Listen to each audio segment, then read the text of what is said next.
जय गुरु जी। गुरु जी महाराज के चरणों में कोटि कोटि प्रणाम और प्यारी साथ संगत को भी हमारा प्यार भरा नमस्कार। हम दिल्ली से गुड़गांव शिफ्ट हुए 2003 में और गुरु जी का इनविटेशन हमें आना शुरू हो गया, लेकिन हमने 3 साल ऐसे ही व्यर्थ गवा दिए कि हम किसी और गुरु को मानते हैं, हम अपने भगवानों की पूजा करते हैं, तो हम किसी बाबा के पास नहीं जाना चाहते थे। लेकिन नूतन आंटी बार बार गुरु जी के सत्संग हमें सुनाती थी और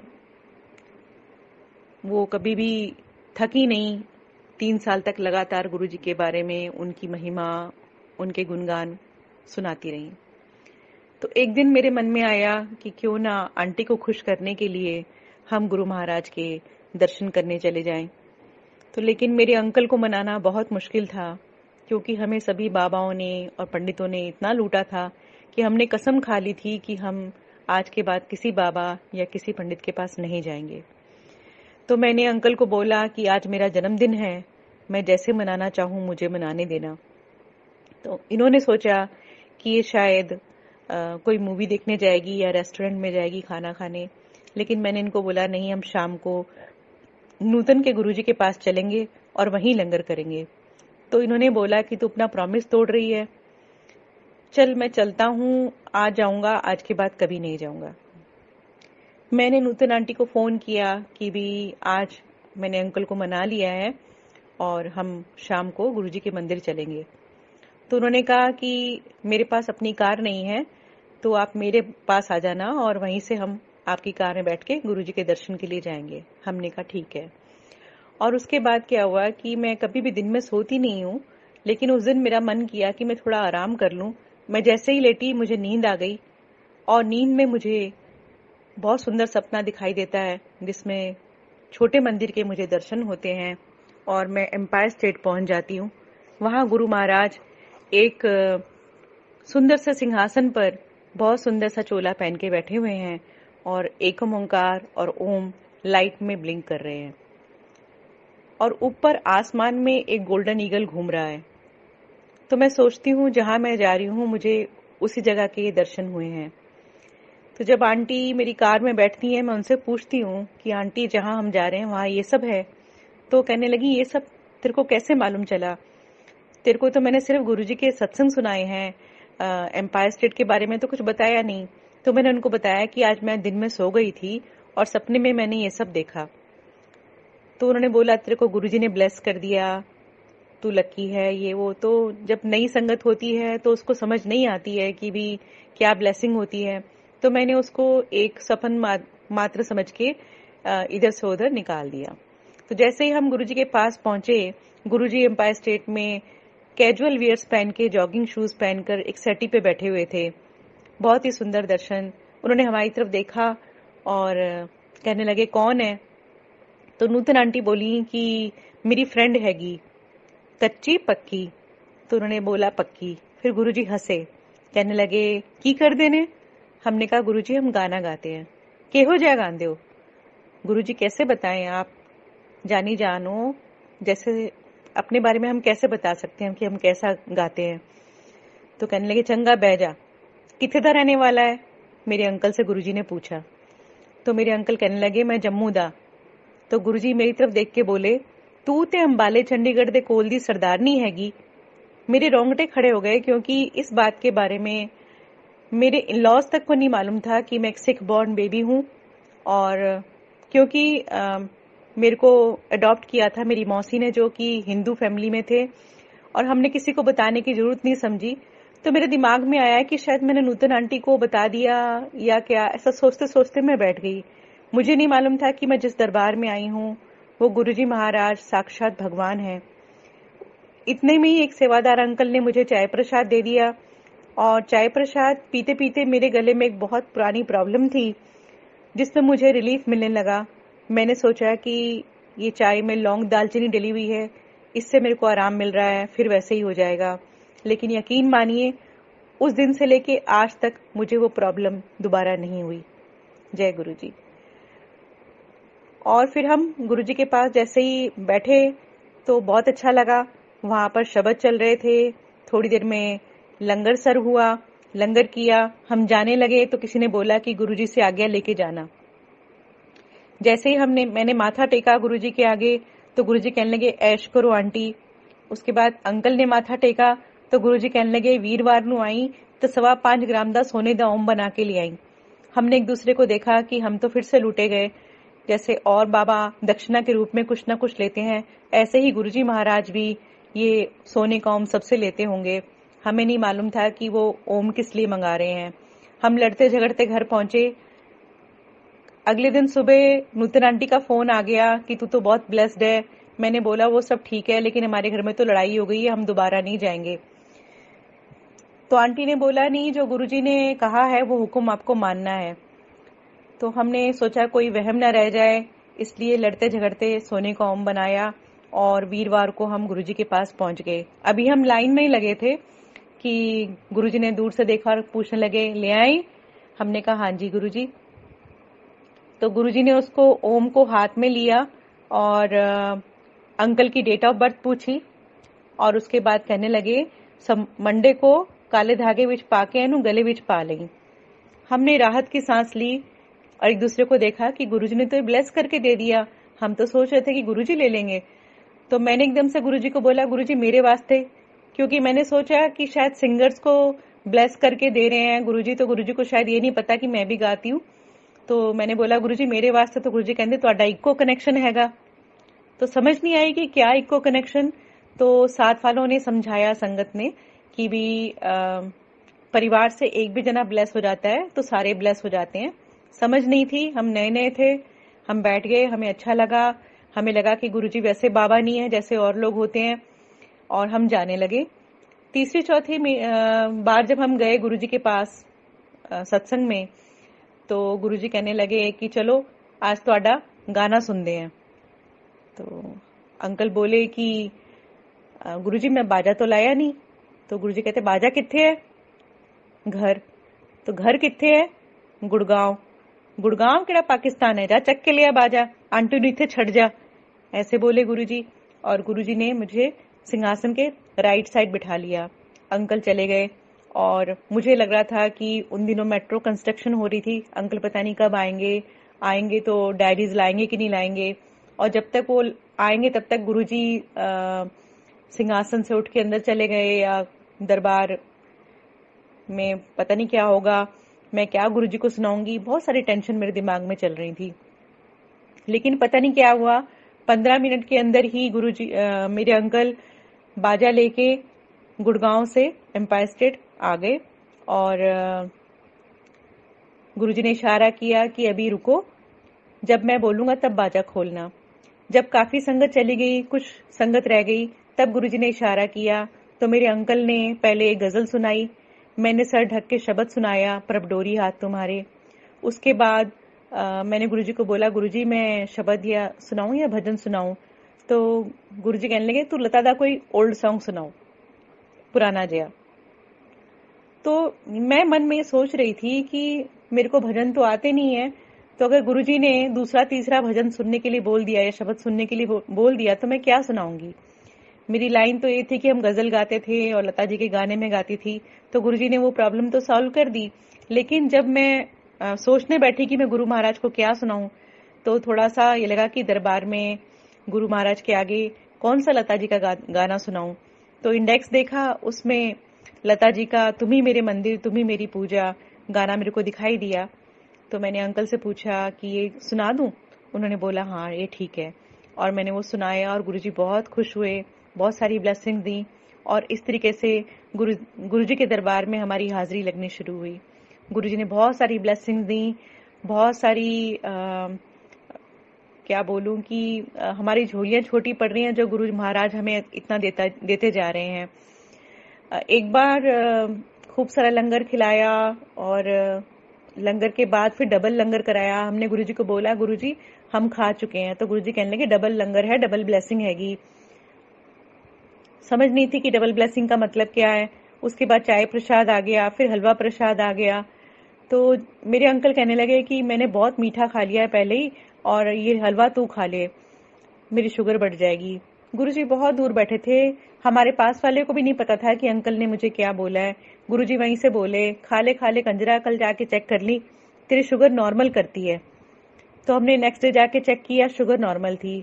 हमें लगा शायद लंगर में कुछ ऐसा मिलाते होंगे जिससे शुगर नॉर्मल होती होगी, लेकिन आज भी मेरे अंकल लंगर प्रसाद में जो भी मीठा मिलता है बड़े मंदिर में या सत्संग में, वो खाते हैं और जाके चेक करते हैं, शुगर नॉर्मल होती है। लेकिन कहीं बाहर पार्टी में या कुछ भी खाते हैं तो शुगर नॉर्मल नहीं होती है। इसलिए बार बार रिक्वेस्ट की जाती है कि लंगर को पूरा खत्म करें। ये आपकी मेडिसिन है, प्रेस्क्रिप्शन है, और जो भी आपके दुख हैं वो इसी लंगर प्रसाद से खत्म होते हैं।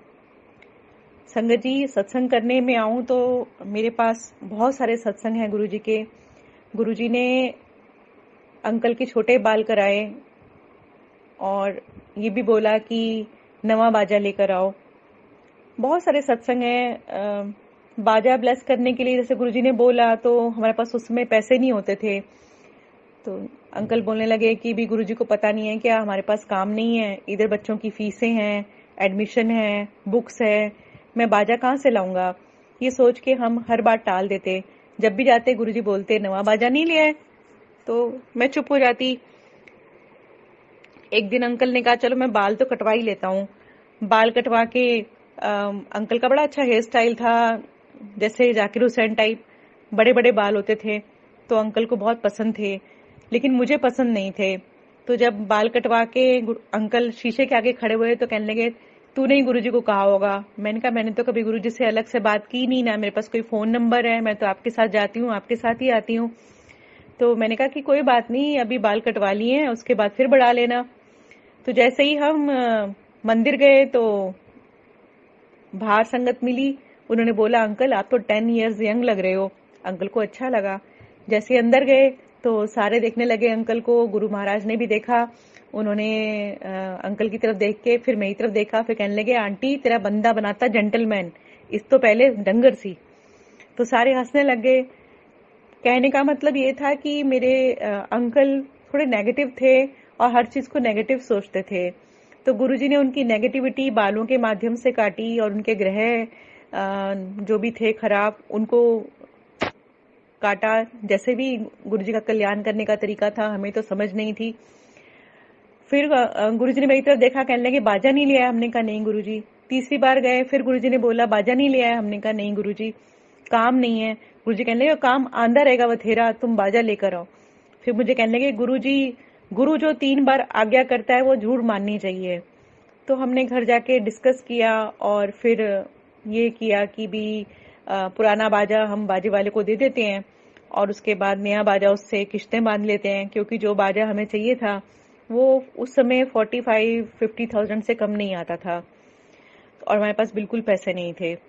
तो हमने बाजे वाले को फोन किया कि भी हमारा पुराना बाजा ले लो और नया बाजा दे दो, तो और उसकी किश्तें बना लो, गुरुजी की आज्ञा हुई है। तो उन्होंने बोला कि आप पुराना बाजा भी रखो और 500 रुपए मुझे दे जाओ और नया बाजा ले जाओ, गुरु की आज्ञा हुई है तो आप ले जाओ, कोई बात नहीं, बाद में देते रहना।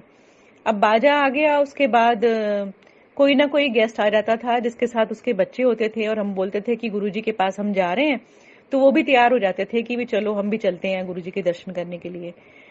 तो जब गुरुजी के यहाँ बच्चे ले जाने की आज्ञा नहीं थी तो हम डर जाते थे कि गुरुजी से डांट पड़ेगी, क्योंकि मुझे भी गुरुजी ने कई बार मना कर दिया था कि बच्चे ना लेके आया करो। तो हम चुप होके बैठ जाते थे कि गुरुजी आज नहीं बैठे हैं, ऐसे कह के टाल देते थे उनको, गेस्टों को। तो ये करते करते 27 मई हो गई। 27 मई को गुरुजी का दरबार लग रहा था, उस दिन संडे था। तो मेरे मन में आया कि इतने दिन से बाजा आया हुआ है और हम गुरुजी के पास नहीं गए हैं, ये बाजा जरूर जाना चाहिए, गुरुजी कब से बुला रहे थे, कितने महीने हो गए। तो मैंने अंकल को बोला कि आज तो बाजा लेके गुरुजी के पास जाना है, चाहे जैसा मर्जी हो, कि आज हम चलेंगे। तो शाम को जब हम पहुंचे तो गुरुजी बहुत गुस्से में थे उस दिन, और बहुत ज्यादा उस दिन गुरुजी वैसे ज्यादा बात नहीं करते थे, इशारे से ही लोगों को आने या जाने का संकेत करते थे या बैठने का संकेत करते थे, या किसी के पास बुला के थोड़ी सी बात कर लेते थे, लेकिन कभी प्रवचन नहीं देते थे गुरुजी। लेकिन उस दिन गुरुजी थोड़ा सा क्रोध में थे और कहने लगे कि समय माड़ा आ रहा है और मैं हुन टूट जाना है। तो मैंने सोचा कि गुरुजी पंजाब जाने की बात कर रहे हैं, उनको यहाँ अच्छा फील नहीं हो रहा है। तो मैं गुरुजी को एकटक निहारती रही और ऐसा लग रहा था कि गुरुजी अगर आप यहाँ से चले जाओगे तो मैं यहाँ ही इतनी मुश्किल से आती हूँ, तो पंजाब में कैसे मिलने आऊंगी। तो ये सब सोचते सोचते गुरुजी काफी देर तक बैठे रहे सिंहासन पर। तो एकदम से उठे और कहने लगे, नवा बाजा ले आए। हमने कहा हाँ जी गुरुजी, जाओ लेकर आओ, तानू कादी टेंशन है, तानू तो ब्लेस करके जाना है। तो अंकल गए फटाफट और बाजा लेकर आए और फिर उसके बाद गुरुजी ने कहा कि बाजा खोलो। बाजे के ऊपर हाथ रखा और पूछा कि भी ये ब्राउन कलर का बनाया, व्हाइट कलर दा नहीं, चिट्टे रंग दा बना दे। तो हमने कहा गुरुजी इतनी जल्दी व्हाइट कलर का नहीं मिल सक पा रहा था, तो हमने ब्राउन कलर ले लिया। तो गुरुजी कहने लगे चंगा इनू चिट्टा करा लेंगे बाद। तो ऐसा करते करते अंकल ने गाना सुनाया। मैं एक पंजाबी गाना तैयार करके ले गई थी, लेकिन गुरुजी के पास कोई बैठे थे संगत, तो उनको गुरुजी ने बोला, तो उन्होंने मुझे मैसेज दिया कि गुरुजी बोल रहे हैं कि आप वो गाना सुनाओ जो आपने बड़े मंदिर में लता जी का गाना सुनाया था बैसाखी वाले दिन। तो मैं थोड़ी देर सोच में पड़ गई कि मैंने उस दिन क्या सुनाया था। फिर याद आया मुझे कि मैंने लता जी का लग जा गले सुनाया था। तो मैंने गुरुजी को लग जा गले सुनाया। लग जा गले सुनाते सुनाते मेरी आंख गुरुजी से 2 बार मिली और मेरे को शिवरिंग सी हुई पूरी बॉडी में। मुझे ऐसा लगा कि जैसे ये जो गाना मैं गा रही हूँ ये कुछ यथार्थ हो रहा है कि गुरुजी चले जाएंगे पंजाब और मैं गुरुजी से नहीं मिल पाऊंगी, इसलिए गुरुजी मेरे से ये सुन रहे हैं। मुझे नहीं मालूम था कि 3 दिन बाद गुरुजी महासमाधि लेने वाले हैं, इसलिए वो मुझसे ये गाना सुन रहे हैं। और 3 दिन बाद गुरुजी ने महासमाधि ली। संगत जी, सत्संग तो बहुत सारे हैं और समय की कमी है। मैं आपको ये गाना सुना देती हूँ जो मैंने गुरुजी को सुनाया था 27 मई 2007।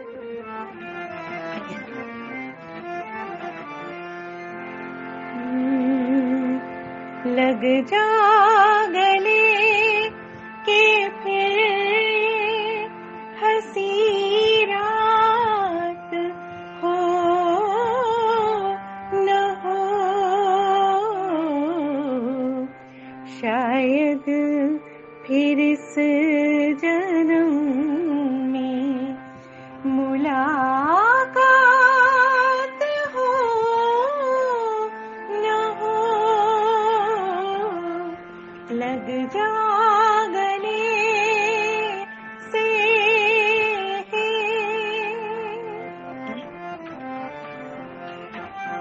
हमको मिली है आज घड़ियां नसीब से,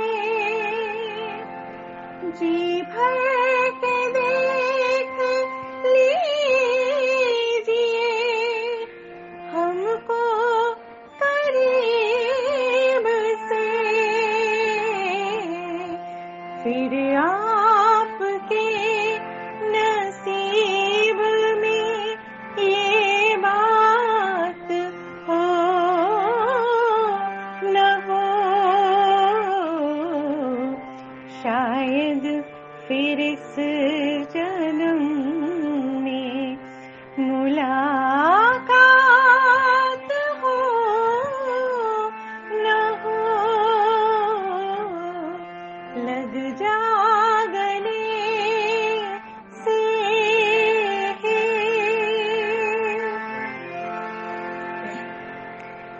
आज वो माड़ा समय स्टार्ट हो चुका है। आप सब समझ रहे हैं कि मैं किस चीज की बात कर रही हूँ। ये महामारी और हम सब की लाचारी, ये सब गुरुजी देख रहे हैं और हम सब लोगों को धीरज रखना है, सब्र रखना है। गुरुजी महाराज हम सब के साथ हैं। जो गुरु भक्त है, असली भक्त है, वो ये नहीं सोचेगा कि क्या होगा। उसको मालूम है कि गुरुजी साथ हैं और गुरुजी हमारी पल पल रक्षा कर रहे हैं। इस समय मैं देख रही हूँ कि सभी लोग बहुत नाम जप रहे हैं और सात्विक रूप से रह रहे हैं। आहार सात्विक, व्यवहार सात्विक, विचार सात्विक, और यही गुरु महाराज चाहते थे कि हम सब ऐसे बने। लेकिन इसका मतलब ये नहीं कि आज समय खराब है तो हम अच्छे बन गए हैं और जब समय अच्छा हो जाएगा तो हम दोबारा वैसे हो जाएंगे। अगर आप सच्चे गुरु भक्त हैं तो आपको इसी तरीके से चलना है जैसा गुरु महाराज चाहते हैं। गुरु महाराज कहते हैं कि हमेशा शुक्राना अदा करते रहो, चाहे जैसा भी समय हो, चाहे जैसा भी बुरा वक्त हो। 27 मई को गुरुजी ने यह भी कहा था कि गुरदासपुर के लोग बहुत अच्छे हैं, उनके पास एक वक्त का खाना होता है, फिर भी वो शुक्राना अदा करते हैं। तो ये हमारे लिए मैसेज था कि गुरुजी चाहते हैं कि चाहे अच्छा समय हो, चाहे माड़ा समय हो, हमें हर वक्त, हर पल गुरुजी का शुक्राना अदा करते रहना है और एक अच्छे सच्चे भक्त की तरह गुरु पर अपना दृढ़ विश्वास कायम रखना है। जय गुरुजी महाराज। जय गुरुजी।